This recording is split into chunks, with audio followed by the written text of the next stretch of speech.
चलें बेटा, बिस्मिल्लाहिर्रहमानिर्रहीम। हम जो टॉपिक जिस पे बात कर रहे हैं वो है सेंटेंस के ऊपर। हमारा जो पहले चैप्टर था वो था द सेंटेंस रिवीजन, ठीक है ना, ओवरव्यू था। उसमें हमने क्या बताया था कि सेंटेंस की टाइप्स पढ़ी थी हमने।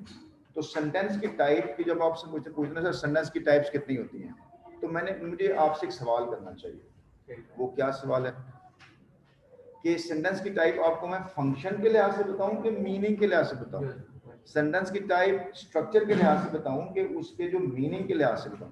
तो आप कहते हैं सर मीनिंग के लिहाज से बता दें। तो मीनिंग का मतलब ये होता है कि उस सेंटेंस में मैं क्या आपसे पूछना चाहता हूं, मतलब क्या वो सेंटेंस स्टेटमेंट है, ठीक है, क्या वो सेंटेंस स्टेटमेंट है, क्या उस सेंटेंस के अंदर सवाल पूछा गया है, क्या उस सेंटेंस के अंदर फीलिंग्स शो की गई हैं, या उस सेंटेंस के अंदर कोई हुक्म दिया गया है। वो जो इस लिहाज से जब सेंटेंस को क्लासिफाई करते हैं तो we talk about declarative sentence, we talk about imperative sentence, we talk about exclamatory sentence, we talk about interrogative sentence, and we talk about optative sentence। तो ये तो हो गया मीनिंग के लिहाज से। अच्छा, फिर होता है स्ट्रक्चर के लिहाज से। जब हम स्ट्रक्चर के लिहाज से बात करते हैं तो हम कहते हैं कि यार ये जो सेंटेंस मैंने लिखा है, जिसमें आपने ऑर्डर दिया है, जिसमें आपने ऑर्डर दिया है या जिसमें आपने कोई स्टेटमेंट दी है, इस सेंटेंस का कोई और नाम दिया है? यस, इसका नाम सिंपल सेंटेंस है। और अगर सिंपल सेंटेंस की बात करें तो फिर हम कहते हैं कि यार सिंपल से कंपाउंड सेंटेंस कब बनता है, और फिर कॉम्प्लेक्स सेंटेंस कब बनता है, और कंपाउंड कॉम्प्लेक्स सेंटेंस कब बनता है। ये स्ट्रक्चर है मेरे बच्चों। स्ट्रक्चर का मतलब क्या होता है कि आपके सामने देखो मेरे बच्चों, मैं आपसे पूछता हूँ ये ईंट है, दिस इज अ ब्रिक। तो brick is used to make what? Brick is used to make the wall. And you have made one wall, and then another wall, then another wall, and then another. You have erected 4 walls, but these are just 4 walls. That is not the room. When it becomes the room, when you have another roof on it, तो ये room बन गया। तो आपने उस brick से मुख्तलिफ किस्म की दीवारें बनाई। आप दीवारें बना सकते हैं, मीनार बना सकते हैं, आप जो मर्जी चाहे बना सकते हैं। तो इसी तरह से आपके पास एक सेंटेंस है, उस सेंटेंस को आप कई अंदाज से जोड़ सकते हैं। जैसे एक दीवार होती है, और जैसे एक मकबरा होता है, जैसे एक गुंबद होता है, होती तो वो दीवार ही है तो वो ईंट ही बनती है। इसी तरह मेरा जो सेंटेंस है वो एक सिंपल सेंटेंस भी हो सकता है, कंपाउंड भी हो सकता है, कॉम्प्लेक्स भी हो सकता है, कंपाउंड कॉम्प्लेक्स भी हो सकता है। आपको स्ट्रक्चर का पता होना चाहिए, और उस स्ट्रक्चर के नतीजे में जो मीनिंग्स आ रहे होते हैं वो भी आपको पता होना चाहिए। Why we are trying to understand all the nature of sentence? What is the reason behind it? मैं क्यों पढ़ा रहा हूँ? इसलिए कि ultimately we are going to learn the essay writing, and what is in that essay? Sentence making, and how you have to make sentence, what kind of meaning you will convey from sentences. If you know them, then only you will be able to construct a good effective sentence। अब आपको समझ लग रही बात की हम ऐसा क्यों कर रहे हैं? अल्टीमेटली हमारा जो टॉपिक, जो हमारा कंसर्न है वो ऐसे राइटिंग की है, और ऐसे राइटिंग किससे मिलके बनती है? सेंटेंस से मिलके बनती है। तो उस हवाले से बेटा हमने सिंपल सेंटेंस के बारे में पढ़ लिया। सिंपल सेंटेंस के बारे में क्या पढ़ा कि सिंपल सेंटेंस एक ऐसा सेंटेंस, हमने सेंटेंस का भाई पूरा सफर तय किया था। याद आपको सफर तय किया था? हमने वर्ड से शुरू हुए थे, फ्रेज बनाई थी, क्लॉज बनाई थी, और क्लॉज से सेंटेंस में आए थे। ऐसा ही हमने कहा था हर क्लॉज सेंटेंस नहीं होती, याद है ना? अब हमने कहना है कि वो क्लॉज बन गई है और वो क्लॉज इंडिपेंडेंट क्लॉज है तो सेंटेंस है। तो उस सेंटेंस की बेटा जी सिर्फ एक टाइप नहीं है, उस सिंपल सेंटेंस की कई वैरायटीज हैं। तो उस हवाले से बेटा जी एक्सरसाइज नंबर ए है, हमने की थी कि नहीं की थी आप लोगों ने? हमने की, आपने की? ए कर ली थी। तो हमने ए में जब कहा था ना, ही स्प्रैंग अप, ही स्प्रेड अवे, तो हमने कहा था स्प्रिंगिंग अप, कॉमा, ही स्प्रेड अवे। तो सेंटेंस सिंपल ही रहा, सेंटेंस सिंपल ही रहा। हालांकि ये देखो बच्चे, 2 सेंटेंसेस को हमने एक सिंपल, ये हमने एक्सरसाइज कर ली थी, ठीक है। अच्छा, आगे हमने बी एक्सरसाइज भी कर ली थी और हमने सी भी कर ली थी। अच्छा, सी में कहता है, सुने बेटा, सी में ये कहता है बेटा, जब फोकस करें आपने, वन बाय वन मेरे साथ साथ रहना है, एक चीज को सीखते जाना है, यहां तक आई होप सो की चीजें क्लियर है आपको। ही कहता है combine each of the following pairs of simple sentence into one simple sentence. क्या करना है? कितने सेंटेंसेस हैं? He realized that he was defeated. He immediately surrendered. He realized that he was, ऊपर से क्या है? Combine each of the following pairs of simple sentences। बेटा ये simple sentence है ही नहीं। He realized that he was defeated, ये simple sentence है ही नहीं। क्यों नहीं है simple sentence? Can you? He realize that he was और दिन में दैट लगा हुआ है कि नहीं लगा हुआ? और दैट कौन सा कंजंक्शन है? सबऑर्डिनेट कंजंक्शन है। और जब सबऑर्डिनेट कंजंक्शन लगा होता है तो वो क्या हो जाता है? कॉम्प्लेक्स सेंटेंस बनता है। ठीक है, ये बेटा डिबेट है इसके ऊपर कि he realize that he was defeated simple है या ये एक कॉम्प्लेक्स सेंटेंस है। बेटा एडवांस स्टडी में जाके बताएगा कि यार ये सिंपल ही है, लेकिन हमने इसको आपको समझाने के लिए मैंने आपको सेपरेट ही रखना है, इसको हम कॉम्प्लेक्स सेंटेंस बोलेंगे। ही इमीडिएटली सरेंडर्ड, और ये भी दो कैटेगरी क्लॉजेज है, इसको आप इन दो सेंटेंसेस को एक बना दें, सिंपल बना दें। तो कौन बनाएगा सिंपल? बोले बेटा कैसे बनेगा? Realizing that he was defeated, realizing that he was, आपने रियलाइजिंग क्या किया? प्रेजेंट पार्टिसिपल किया आपने। नहीं वो यहाँ पे दैट फिर वो नहीं बनेगा। Realizing that he was defeated, ये जानते हुए कि वो फेल हो गया, कॉमा उसने क्या किया? ही इमीडिएटली अब ये एक सेंटेंस बन गया आपका बेटा। Realizing his defeat, realizing his defeat comma he was immediately surrendered या ही इमीडिएटली सरेंडर्ड, ये दोनों ही ठीक है और दोनों ही सिंपल सेंटेंस बन गए। ठीक है, बैठ नीचे। यूज द पार्टिसिपल का मतलब आपको समझाया बेटा पार्टिसिपल क्या होता है। बेटे आपको मैंने याद है आपको पार्टिसिपल समझाया था कि पार्टिसिपल क्या होता है। इसका आगाज हमने सबसे पहले पार्टिसिपल कब पढ़ा था? किस बच्चे को याद है पार्टिसिपल हमने सबसे पहले कब पढ़ा था? ये किसमें पढ़ा था? वर्ब की फॉर्म्स में, base form, to infinitive, present tense, present simple, past simple और प्रेजेंट पार्टिसिपल और पास्ट पार्टिसिपल। याद है कि नहीं याद? तो जब मैं राइट की प्रेजेंट पार्टिसिपल क्या होता है? राइटिंग, और रिटर्न भी होता है, तो वो प्रेजेंट पार्टिसिपल बनता है। तो प्रेजेंट पार्टिसिपल यहाँ पे फ्रेज बना रहा है। बेटा यहाँ तक क्लियर होनी बातें? आगे चलते हैं हम लोग। William Shakespeare died in 1916. He was the greatest English dramatist. Use the phrase in apposition. अब apposition बनानी है आपने। अब apposition कैसे बनती है? William Shakespeare, comma, died in 1660. William Shakespeare, comma, comma लगाएं यहाँ पे William Shakespeare और लगाएं the greatest English dramatist, comma, died in 1660. ये आपको एक सिंपल सेंटेंस बन जाएगा। हाँ जी,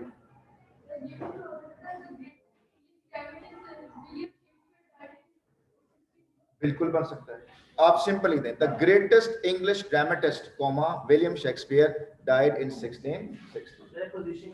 हाँ जी, अब ये नाउन एंड एपोजिशन क्या होता है बेटा? सुन लें, नाउन एंड एपोजिशन, ये आई वंडर की ये मैंने शायद नहीं करवाया था, ये आपको कह दिया तो खुद करें बेटा। नाउन एंड एपोजिशन समझे क्या होता है? मैं कहता हूं my father loves me a lot, our English teacher takes care of us. अब सिंपल सेंटेंस है। आप कहना चाहते हैं कि यार मैं जो आवर फादर, माय फादर है उसको भी एक्सप्लेन करना चाहता हूं और जो माय टीचर उसको भी फर्दर एक्सप्लेन करना चाहता हूं। मैंने क्या बोला? My father, a famous doctor of the town, loves me a lot. तो a famous doctor of the town जो है वो किसको डिस्क्राइब कर रहा है? माय फादर को। तो वो होता है एक्स्ट्रा इंफॉर्मेशन के लिए जो आप नाउन के साथ कॉमा के बाद बताते हो, उसको हम कहते हैं नाउन एंड एपोजिशन। अभी देखें और सुनो। Our English teacher, a world renowned scholar of English, teaches us in class, ठीक है ना? तो वो जो आपने जो इंफॉर्मेशन दी अपने टीचर के बारे में वो क्या था? Noun and apposition. कॉमर्स में आएंगे, झूठ नहीं बोल रहा बेटा मैं, अब झूठ में अब सच बोलता हूँ। चलो वो झूठ था तो ये सच बोल रहे हैं। My students, the stupidest lot of the city, sit in front of me to learn the things, ठीक है ना? है नहीं? ऐसे यानी मेरा कुत्ता कुत्ता से ਤੁਹਾਡਾ कुत्ता टॉमी, ठीक है। अब आप कहते हो कि माय फ्रेंड, अब माय फ्रेंड को आपने, अब my friend takes care of me, अब अपने माय फ्रेंड को डिफाइन करना है तो क्या कहेंगे? माय फ्रेंड कोई भी definition they, my friend the coolest person ever I have seen, ठीक है ना? माय फ्रेंड दी तो वो जो एक्सटेंड फॉर्म देते हैं उसको कहते हैं नाउन एंड एपोजिशन। समझ लगी मेरे बच्चे? बहुत आगे चल रहे हैं। तो नेगेटिवली भी हो सकता है, पॉजिटिवली भी हो सकता है। अच्छा आगे देखें, number 3, the soldier defended their post, it was a courageous act on their part. तो द सोल्जर्स, अब देखो बेटा क्या हो रहा है? Defended their post, it was a courageous act on their part. तो हमने एडवर्ब यूज करना है बेटा जी, adverb. The soldiers defended their post courageously, that's all, एक सिंपल सेंटेंस बन जाएगा। हाँ जी, the courageous soldier defended their post, वो तो फिर एडजेक्टिव बन जाएगा, एडवर्ब बनाने के लिए करेजियसली लगा दें, वो एक सिंपल सेंटेंस बन गया। अच्छा, ये जो एक्सरसाइज है ना मेरे बच्चों, एक आगे भी पूरा एक लेक्चर चैप्टर है, उसको कहते हैं सिंथेसिस करना। आपको वो सिंपल सेंटेंस देगा, आप उसको कंपाउंड बना लें, कंपाउंड दिया होगा उसको सिंपल बना लें, कॉम्प्लेक्स बना लें, कॉम्प्लेक्स को सिंपल बना लें। तो ये आपने काम करना है कॉम्प्रिहेंशन पैसेज 1 के अंदर, जहाँ पे आपको पैसे दिया होगा उसको अपने समरी बनानी है, ये वहाँ पे चीजें काम आनी है आपके लिए, इतनी इंपॉर्टेंट है। आगे देखें, the soldiers defend post, we are going to the cafe, John is celebrating his birthday party. Use a phrase beginning with the preposition at. At से कोई preposition शुरू कर दें, तो आप कर दें जी at the cafe शुरू कर दें। At the cafe, John is celebrating his birthday party. वो भी सब कर सकते हैं, वो भी सही है, वो भी सही। चलें जी, नेक्स्ट बेटा जी हमारे पास आ रही है नंबर 5। अब आप मेरा बच्चा जी अपने खुद करें, ये आपने खुद करनी है exercise, it's not a big deal for you. अब आगे बेटा जी कंपाउंड सेंटेंस के ऊपर आएंगे सारे बच्चे, और कंपाउंड सेंटेंस बेटा इधर तो जो मेरी तरफ, look at my hands, we have discussed it, well this is a clause and when it becomes independent clause it becomes a sentence. For example, I am a teacher, the teacher has arrived in the class, complete sentence, independent clause. Students are ready to listen to the teacher, complete independent clause. Students are listening to the teacher, teacher started to deliver his lecture, students began to, or they started to pay attention to the teacher. दोनों different sentence है, I am a teacher, you are a student, दोनों different sentence है। ये भी complete sentence है, ये भी complete sentence है, ये भी independent है, ये भी independent। इसको जोड़ने के लिए दरमियान में मुझे क्या चाहिए, conjunction चाहिए। वो conjunction क्या है, fan voice। fan voice से दो independent clause जोड़े तो जो मेरा sentence बना वो क्या बना, टाइम जाया करने की जरूरत नहीं है, पागल हो गया। I have been trying to open this packet for the last half of an hour, but और हमें ये भी पता है कि जब हमने फैन वॉइस लगाने से पहले क्या लगाते हैं, कॉमा लगाते हैं, याद है ना बातें? बेटा सुनते जाओ जरा, मेरे बच्चों तवज्जो करो मेरे बच्चों जल्दी से। हाँ जी, क्या कह रहे हो? कल क्लास नहीं हुई, सुने इधर मेरे बच्चों, इधर आ जाओ बेटा, इधर तो जो I have been trying to open this packet for the last half an hour, but it has been taped all over too tightly. Coordinating conjunction of but लगा हुआ है, कॉमा लगा हुआ है, नजर आ गई बेटा जी बात? अच्छा, ये आगे सुनो बेटा, अब नंबर बी लिखा हुआ है बेटा, तवज्जो करने से तवज्जो नहीं कर रहा, ये मेरा बच्चा अपसेट हो रहा है, वो ये उम्र से बच्चों पीछे बेटा क्या हुआ, उम्र से पीछे, उम्र बैठे है ना, उम्र है ना, क्या नाम है, शयान, आप जो बच्चा पीछे, आपका क्या नाम है, अरुण नाम है बेटा, सीधे हो गए बेटे, सीधे नहीं है, बुक है आपकी बुक, हाँ जी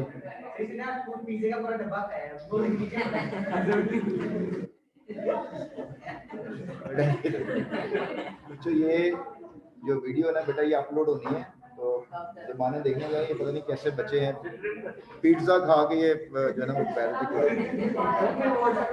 बेटा, इधर तो जो बस ये बेटा इधर देखें, don't leave the plant out at night, don't leave the plant out at night और it will wilt in the severe cold.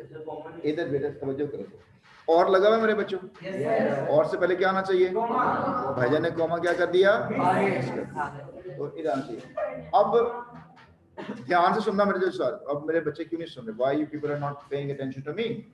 बेटा कोऑर्डिनेटिंग कंजंक्शन से पहले लाजमी कॉमा आना चाहिए, कि कभी कभी मिस भी कर सकते हैं बेटा, इसके ऊपर डिबेट है, लेकिन one day you will be appear in the SAT exam. SAT exam के अंदर जो grammatical rule होते हैं वो standardized होते हैं, and they say that you must add comma before conjunction. तो यहाँ पे और से पहले comma लगना चाहिए, ठीक है? सेम बिल्कुल CIA बेस है SAT की, तो वो SAT करता है जिसने O levels किया होता है, और O levels जिसने किया उसके SAT आसान हो जाता है। तो मैं आपको वो चीजें करा रहा हूँ जो आपको कल काम आनी है, जो इंटरनेशनल स्टैंडर्ड इंग्लिश की वो पढ़ा रहा हूँ। ठीक है ना। अब ये जो जिन जिन लोगों ने सेट नहीं दिया हुआ, जो सेट नहीं पढ़ाते, जिनको इंटरनेशनल रूल्स का नहीं पता, वो गड़बड़ करते हैं यहाँ पे, इसलिए आपको मैं चीजें बता रहा हूँ साथ। हाँ जी बेटा एक मिनट, हाँ जी क्या कह रहे हो?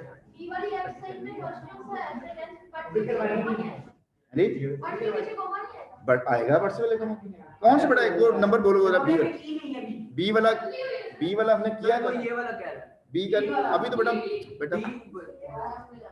B for beta, D for delta, मेरे साथ इधर देखो। अब हम करने लगे हैं एग्जांपल वाले में आ रहे हैं। A compound sentence is made up of two or more dependent clauses. बड़ा समय लगी, इंडिपेंडेंट क्लॉजेस से बन रहा है कंपाउंड, समय लगी बात। मैं आपसे कहता हूं कि मेरे बच्चों ये सेंटेंस कंपाउंड सेंटेंस है, तो आपके जहन में दो बातें फौरन जहन में आ जानी चाहिए। कौन कौन सी? एक कंपाउंड सेंटेंस है, इसमें कितने क्लॉजेस हैं? दो, और दोनों क्लॉजेस कौन सी हैं? इंडिपेंडेंट। अब इसके दरमियान क्या आ रहा होगा? फैन वॉइस, और फैन वॉइस से पहले कॉमा भी आ रहा होगा। अब फैन वॉइस फॉर कब आता है, बट कब आता है, एंड कब आता है, नॉर कब आता है, और कब आता है, और सो कब आता है, ये आपको पता होना चाहिए। समझ लगी बात की? ये चीजें क्लियर हैं? आगे हम चलते हैं। I have been trying to open this, ये हमने बात कर ली बेटा जी आगे।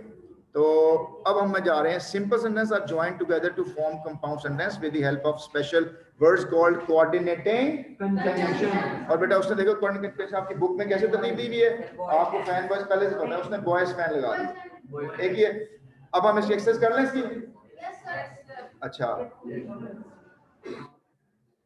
अली बेटा तो जो है मेरी तरफ, he is hard working but impatient with the laziness of others। एक बेटे सबर सबर सबर, जल्दबाजी कर रहे हैं बेटा, इधर सुन लो, सुन नहीं रहे तुम। आप देखो इसमें एक्शन कितने हैं। he is hard working action हो गया, कंप्लीट है। with the laziness of other, बताओ मुझे impatient with the laziness of other में कोई वर्ब है यहाँ पे? तो जब वर्ब ही नहीं है तो फिर ये कंपाउंड सेंटेंस कैसे बन गया भाई? ये कंपाउंड सेंटेंस बन ही नहीं रहा। तो यहाँ पे आप बट ऐड कर दोगे तो ये बट जो है ना, दो आइडियाज को कंट्रास्ट तो कर रहा है, दो क्लॉजेस को कंट्रास्ट नहीं कर रहा। तो बट यहाँ पे है कोऑर्डिनेटिंग कंजंक्शन।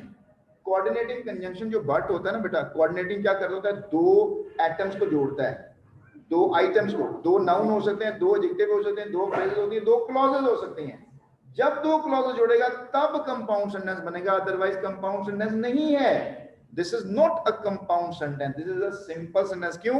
इसमें वर्ब ही एक है, he is hard working but impatient. Hard working है लेकिन बेसब्र है, दो एडजेक्टिव को जोड़ा आपस में, इसलिए बट से पहले कॉमा नहीं आएगा। लेकिन ये कंपाउंड सेंटेंस भी नहीं है, कोऑर्डिनेटिंग कंजंक्शन। हाँ जी, कॉमा सिर्फ कंपाउंड सेंटेंस में आएगा, अदरवाइज। अब जब मेरी बात सुनो, इधर तवज्जो करें मेरे सारे बच्चे और सुनो बॉस, बड़ी इंपॉर्टेंट बात करने लगा। मुझे बताओ स्टूडेंट एंड टीचर, एंड से पहले कौन आएगा? नहीं आएगा। अच्छा, दो नाउन को जोड़ा, मैं कहता हूं जी ब्रिलियंट एंड आउटस्टैंडिंग, नहीं आएगा क्योंकि दो एडजेक्टिव को जोड़ा है। ठीक है ना? ही इज, अब देखना, he is working hard and he is planning hard। अब दो एक्शन हो गए, अब आएगा तो अब दो क्लॉज में आएगा। हाँ जी सर, and planning hard नहीं, he is working hard and planning hard। अब दो वर्ड को जोड़ दिया उसने, दो वर्ब को जोड़ दिया, एंड से पहले कॉमा नहीं आएगा, लेकिन तब आएगा जब दो क्लॉजेस बन रही। दो क्लॉज कैसे बन रही? the teacher is trying to teach and students are paying attention। दो सब्जेक्ट दो वर्ब आ गए, अब दो क्लॉजेस बन गए। अब एंड से पहले इम्पेशेंट वर्ब नहीं एडजेक्टिव। हाँ जी बेटा बोलो।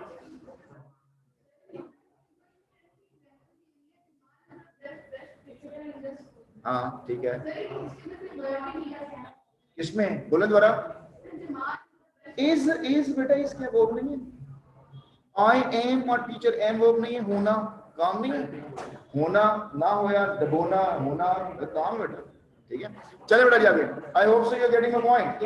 आगे चलो, number 2, she is not very, बेटा एक मिनट, अरुण एक minute, she is not very intelligent yet she is among the top 10 in the class. अब बेटा दो एक्शन हो रहे हैं, she is among the top और she is not very intelligent, दो एक्शन हो गए, दरमियान में येट लग गया और देखो उसने क्या लगा दिया है, कॉमा लगा दिया। अब सही है। हाँ जी यार बेटा, आप क्या कह रहे हो? सर्कल, हाँ आपने वो कोऑर्डिनेट कंजंक्शन तो ऊपर बट है, वो कोऑर्डिनेट कंजंक्शन है, लेकिन कंपाउंड सेंटेंस का नहीं है, दो एडजेक्टिव को जोड़ा उसने, सर्कल कर रहे हैं, बट को करें येट को करें। अच्छा चलो आगे चलो, नंबर 3 भी आओ बेटा, नंबर इसमें येट से पहले कॉमा आएगा। नंबर 3 देखो, it began to rain so we ran into the house. बेटा जी सो कोऑर्डिनेट कंजंक्शन है, कॉमा लगाया उसने, तो सर्कल करें। अब बताएं सेंटेंस आपका कौन सा बना, सिंपल, कंपाउंड के कॉम्प्लेक्स?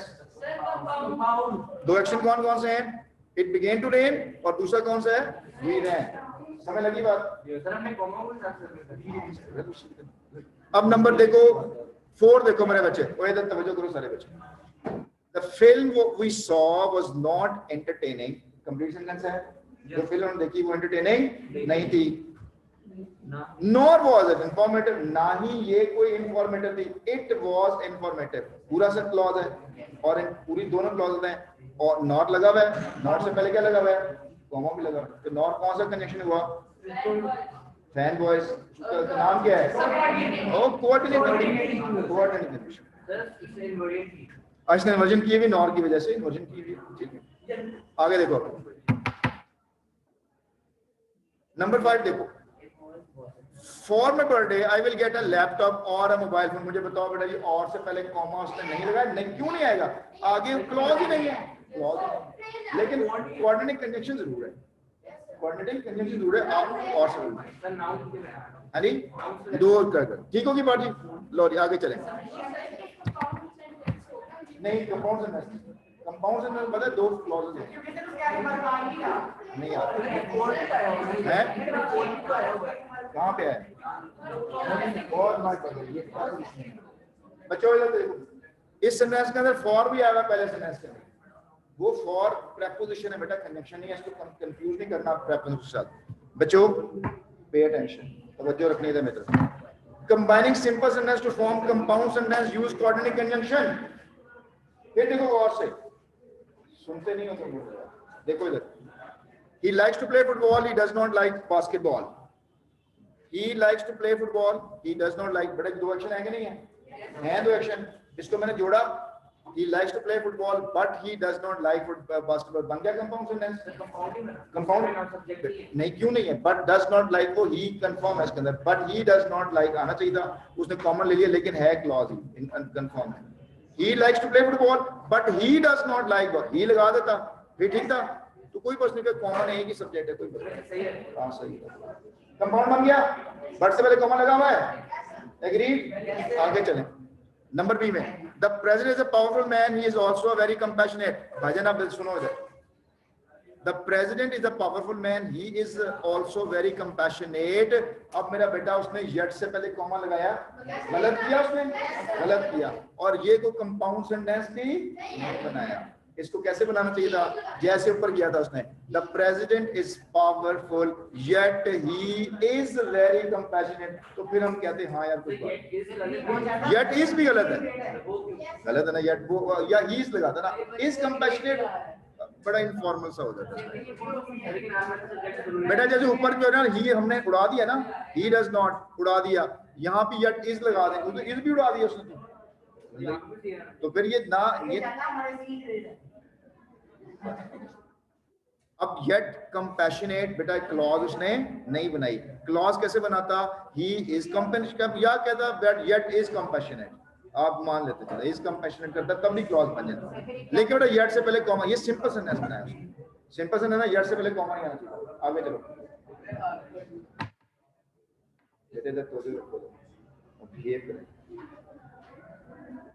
नंबर सी में देखें, you can have a new cell phone, ठीक है, you can have a new cell phone, you can have a video game, you can not have, बहुत बड़ा 3 सेंटेंस जोड़े हैं उसने, और 3 सेंटेंसेस को उसने एक सेंटेंस में बनाया है, कंपाउंड सेंटेंस बनाया है। You can have a new cell phone और a video game but you can not have both, compound sentence है, बिल्कुल सही बनाया है।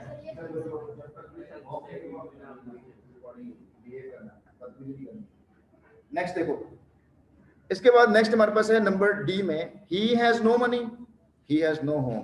तो मेरा बेटा उसने देखो क्या, he is neither money nor home, और नॉर से पहले कॉमा नहीं लगना चाहिए, और ये कंपाउंड सेंटेंस भी नहीं बना। अब ये कंपाउंड कैसे बना? ये कॉम्प्लेक्स भी नहीं बना बेटा, सिंपल सेंटेंस बना। अब ये बताओ क्या होना चाहिए था? He has neither money nor he has a home. अब nor has ही मैंने क्यों किया है? देखो nor has ही क्यों किया? इन्वर्जन किया मैंने। nor has ही इन्वर्जन है, nor he has इन्वर्जन नहीं हुई, nor has से इन्वर्जन हुई है, ठीक है। ये कोरिलेटिव कंजंक्शन नीदर होता तब लगाता, उसने नीदर भी लगाया, नीदर लगाया। और इसमें कन्वर्जन करना लाजमी है, इसमें कन्वर्जन करना लाजमी है, नॉट से पहले बड़ा लाजमी है करनी। अब एक और बात सुन लो, ये एक तरीके से जोड़ा है, कई एक तरीके से जोड़ा जा सकता है बच्चों, कई एक तरीके से जोड़ा जा सकता है। अब आगे देखें, नंबर ई में देखें, she submitted her homework late, she was scolded by the teacher.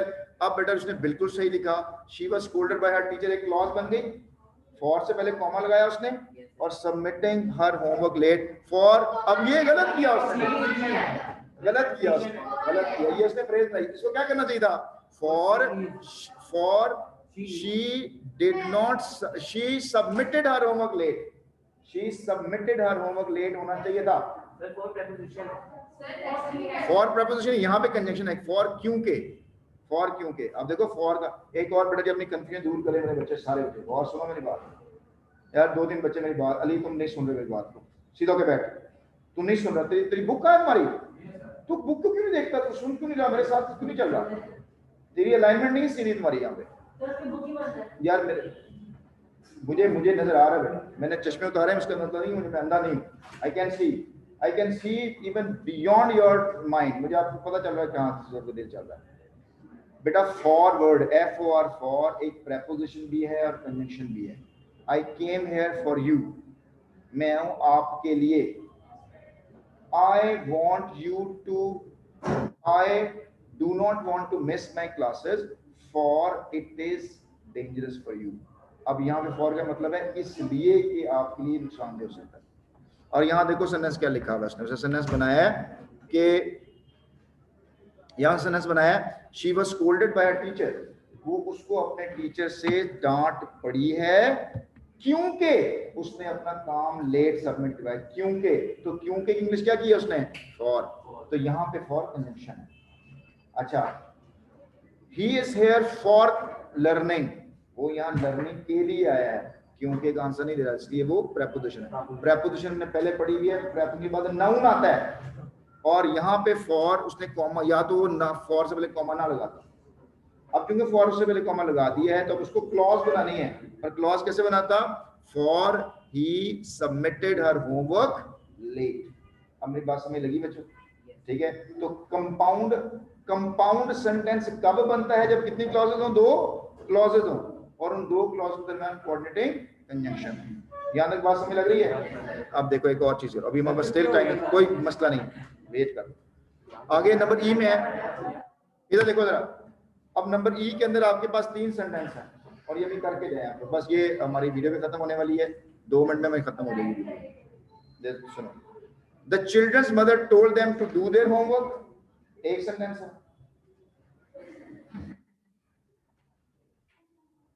They did not listen to her, दूसरा सेंटेंस है। और she got very angry, ये तीसरा सेंटेंस है। इसको आपने ज्वाइन करना है, और ज्वाइन करना है बेटा, ये इसको ज्वाइन करने के आपके पास कई तरीके हैं। आपके राइटिंग ऑब्जेक्टिव्स के अंदर जब आप ऐसे लिखते हो, राइट, आपने जब नैरेटिव ऐसे लिखना है तो उसके अंदर एक W5 ऑब्जेक्टिव है कि to write in different ways, to write innovatively and to write, एक और लफ्ज यूज करते हैं वो, विद वैरायटी। तो ये जो 3 बातें हैं, आप 3 का कई अंदाज से कह सकते हैं। तो भाईजान आप कंपाउंड सेंटेंस में कौन कह के देगा? जो कहेगा बेटा उसको छुट्टी मिल जाएगी। बोलो दी। The children's mother told them to their homework and they did not listen to her, so she got very angry. ठीक है, हाँ दी। The mother told them to do their homework, but they did not listen to her, so she got angry. सुना दे बात, अब मेरी बात ध्यान से सुनना बेटा। कंपाउंड, इधर खिज़र तुम्हारी क्वेश्चन का आंसर आने वाला है। कंपाउंड कंजंक्शन कब बनता है? कंपाउंड कंजंक्शन कब बनता है? एक तो कोऑर्डिनेटिंग कंजंक्शन लगा हुआ है, फैन बॉयज में से भी आ जाए। जब फैन बॉयज लगा हुआ है तो उसका मतलब है कोऑर्डिनेटिंग कंजंक्शन लगा हुआ है, उसके साथ साथ कोई सबऑर्डिनेट कंजंक्शन भी लग जाए, दोनों आ जाए, तो फिर वो क्या बन जाता है? कंपाउंड कॉम्प्लेक्स बन जाता है। हमें लगी बात? जैसे मैं आपको कहूँ कि I am here, I came to teach but you don't want to listen, compound sentence बन गया। I who wants to teach you but you are not interested, अब मैंने हु भी लगा दिया और बट भी लगा दिया, तो सेंटेंस क्या बन गया? कंपाउंड कॉम्प्लेक्स बन गया। ठीक है, अब ये जो मैं आपको जो सेंटेंस आपने जोड़ा है ना, ये कंपाउंड कॉम्प्लेक्स सेंटेंस से जोड़े, मतलब कैसे? The children's mother got very angry when she told the children to do their homework. The children's mother got very angry when she told the mother to do their homework, but they did not listen to her. ठीक है ना? तो मैंने अब but से पहले comma लगा, when भी लगा दिया आपने। The children's mother got very angry, बच्चों की माँ उस वक्त गुस्से में हुई जब उसने बच्चों को कहा कि वो होमवर्क करें, लेकिन they did not listen to her, लेकिन उनकी बात को उन्होंने नहीं सुना। ठीक है, अब दो कंपाउंड हो जाए, नहीं दो कंपाउंड नहीं हो सकते, दो कोऑर्डिनेट कंजंक्शन नहीं होता ना, एक दो भी हो सकता, वो लंबा सेंटेंस हो जाएगा। दो कोऑर्डिनेट कंजंक्शन तो बहुत लंबी बात कर दी ना, इसका मतलब दो कोऑर्डिनेट का मतलब चार आपने वर्ब यूज कर रहे हैं, चार वर्ब यूज किया आपने। जब दो कोऑर्डिनेट कंजंक्शन तो दो वर्ब है, उन वर्ब के दरमियान आपने कोई सबऑर्डिनेट कंजंक्शन भी घुसेड़ दिया आपने। ठीक है, इसमें क्या करना हमने? ऐसे करना है उसको। ठीक है ना, अब हमारा ये फिर एक हमारी अब स्टिल एक्सरसाइज रह गई है। अब इंशाल्लाह ये हो सकता है कि हमारा ये ना, ये कल जब आप यहाँ पे मंडे को आना है, कल जिन बच्चों ने आना है उसके साथ ही मैं ये एक्सरसाइज में खत्म कर दूंगा, तो हमारा ये चैप्टर खत्म हो जाएगा। इसके बाद मैंने आपको जो लाइव लेक्चर बोर्ड पे देना है, बोर्ड पे आपको समझाना है एक्टिव पैसिव क्या होते हैं, बोर्ड पे समझा देना है, फिर हम आ जाएंगे डायरेक्ट नैरेटिव ऐसे के। ठीक है जी, नाउ यू YouTube पे लाइव स्ट्रीमिंग कर लिया।